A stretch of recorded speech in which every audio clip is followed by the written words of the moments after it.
दोस्तों, ये कहानी काफी समय पहले की है। एक गांव में मोहन नाम का किसान अपनी पत्नी के साथ रहता था। किसान बूढ़ा था, लेकिन उसकी पत्नी जवान और सुंदर थी। इसी वजह से मोहन की पत्नी दुखी रहती थी। वो हमेशा अपने ही जैसे जवान पुरुष से शादी करने की चाहत मन में रखती थी। एक दिन उसकी पत्नी के मन की बात एक चोर समझ गया। वो रोज मोहन की पत्नी का पीछा करने लगा। एक दिन उसने मोहन की पत्नी को ठगने के विचार से उसे एक झूठी कहानी सुनाई। चोर ने मोहन की पत्नी से कहा, सालों पहले मेरी पत्नी मुझे छोड़कर चली गई थी। अब मैं अकेला हूँ। मैं तुम्हारी सुंदरता पर मोहित हो गया हूँ और तुम्हें अपने साथ शहर ले जाना चाहता हूँ। ये बात सुनते ही मोहन की पत्नी बहुत खुश हो गई। वो फटाफट बोली, ठीक है, मैं तुम्हारे साथ चलने के लिए तैयार हूँ, लेकिन मेरे पति के पास बहुत धन है। पहले मैं उसे ले आती हूँ।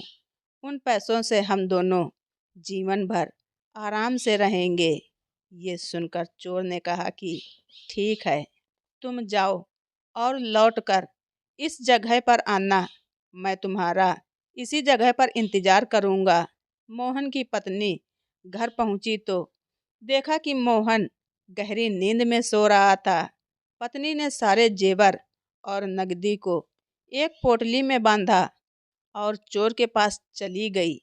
मोहन की पत्नी को आते देखकर चोर ने अपने मन में सोचा, अब मैं बहुत जल्दी ही धनवान बनने वाला हूँ। बस अब इस महिला से पीछा छुड़ाने की तरकीब निकालनी होगी।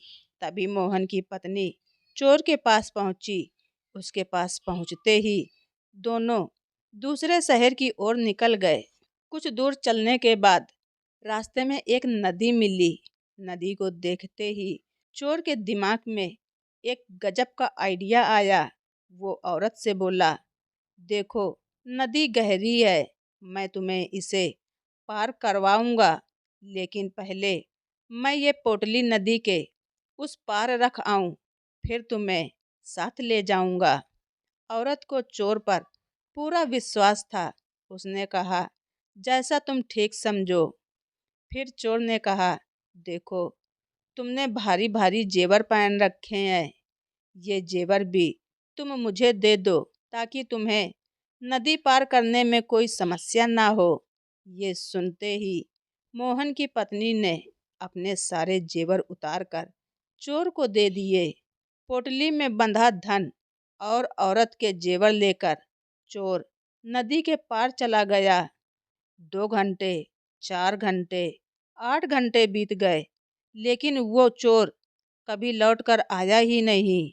अब औरत को बहुत दुख हुआ और उसकी आंखों में आंसू आ गए, लेकिन पछतावे के लिए तब तक बहुत देर हो चुकी थी।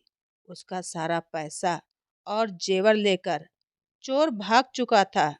दोस्तों, इस कहानी से हमें क्या सीख मिलती है, कमेंट बॉक्स में ज़रूर लिखें। चैनल पर नए हैं तो सब्सक्राइब करना ना भूलें। धन्यवाद। रिचा वाइस।